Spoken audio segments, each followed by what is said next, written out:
आज की क्लास में सभी बच्चों का स्वागत है। आज हम पढ़ेंगे मिश्रण के बारे में।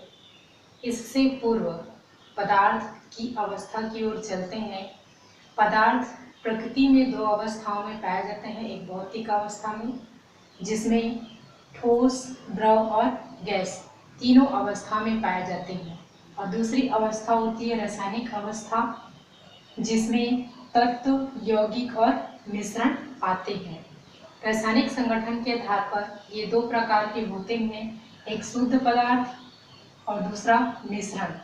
शुद्ध पदार्थ के अंतर्गत आपका आता है तत्व और यौगिक, और मिश्रण के अंतर्गत आता है आपका समांगी और विषमांगी मिश्रण आते हैं। जैसे कि आप सभी जानते हैं, मिश्रण जो होता है वो एक या एक से अधिक पदार्थों या अवयव से मिलकर बने होते हैं, जिन्हें भौतिक विधि के द्वारा अलग किया जा सकता है। मिश्रण के दो प्रकार होते हैं, एक समांगी मिश्रण और दूसरा विषमांगी मिश्रण। समांगी मिश्रण के बारे में वह मिश्रण होता है जिसमें अवयव के कणों को अलग नहीं किया जा सकता, अर्थात जैसे पानी में नमक का घोल, इसमें हम विलय और विलायक के कणों की पहचान जो है नहीं कर सकते, उसे हम क्या कहते हैं, समांगी मिश्रण। या हम इसे दूसरे शब्दों में कह सकते हैं कि ऐसा विलयन जो एक सार दिखाई देता है उसे हम क्या कहते हैं, समांगी मिश्रण कहते हैं।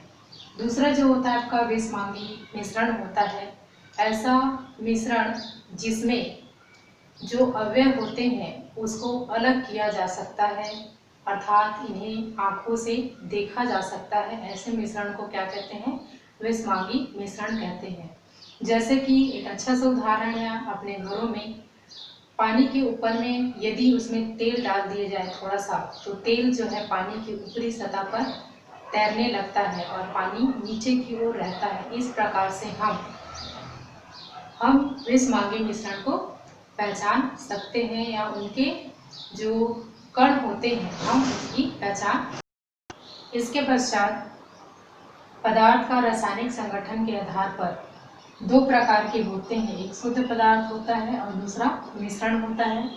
शुद्ध पदार्थ के अंतर्गत तत्व और यौगिक आते हैं, और मिश्रण के अंतर्गत समांगी मिश्रण और विषमांगी मिश्रण आते हैं। तो आइए देखते हैं तत्व क्या होते हैं। तत्व जो है एक ही प्रकार के परमाणुओं से मिलकर बना होता है, जिसे हम क्या कहते हैं, तत्व कहते हैं। जैसे आपका है हाइड्रोजन, ऑक्सीजन, सोडियम, ये एक ही प्रकार के परमाणुओं से मिलकर बना होता है, जिसे हम क्या कहते हैं, तत्व कहते हैं। दूसरा होता है यौगिक। यौगिक जो है एक या एक से अधिक निश्चित अनुपात होता है, जिसे हम क्या कहते हैं, यौगिक कहते हैं। जैसे इसमें आप उदाहरण ले सकते हैं आपका H2O। H2O क्या है, जल है। यहाँ पर हाइड्रोजन कितना है, 2, और ऑक्सीजन कितना है, केवल 1 ही है। तो हाइड्रोजन 2 और ऑक्सीजन कितना, 1, तो इसका अनुपात कितना हुआ, 2:1।